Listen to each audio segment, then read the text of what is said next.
Hello, my name is Karishma and I come from Delhi.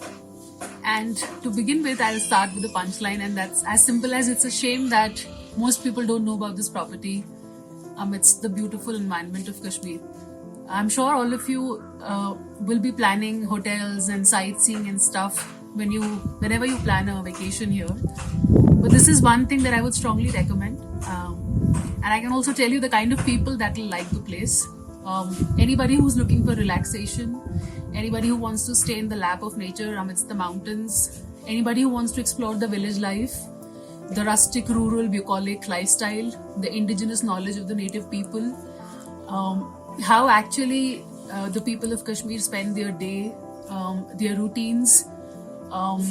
You can have, a lot of bird song here. You'll have good food, plantation. What I like the most about this place is the detailing that has gone into every corner. Because the moment I stepped in, I was just a little moved by the Robert Frost poem, which is written on the board, and they've carved a sink on the top of two tires. Their golf area is has a hanging that says "Bol ke lab azad hai tere," which has been woven by someone through embroidery. There's a crossword in the library which is painted on the wall, which talks about freedom along with inclusivity.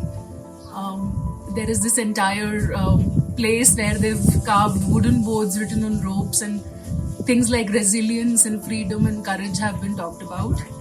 I love the library, the mud house, and I always thought that I won't be comfortable staying in a mud house because I have skeletal issues and I thought it would be very cold, but it was exactly the opposite. The mud house was really warm. The people were warmer, and they were very, I would say, welcoming, and I had no issues, absolutely. I ate a lot. Thanks to the toilet being a little far from the room, I digested it. And it was a beautiful, beautiful experience, and I think it will stay with me all my life. So if you're a person who loves nature, who wants to explore the real Kashmiri life, I think Sagg Eco Village is the place for you. Thank you.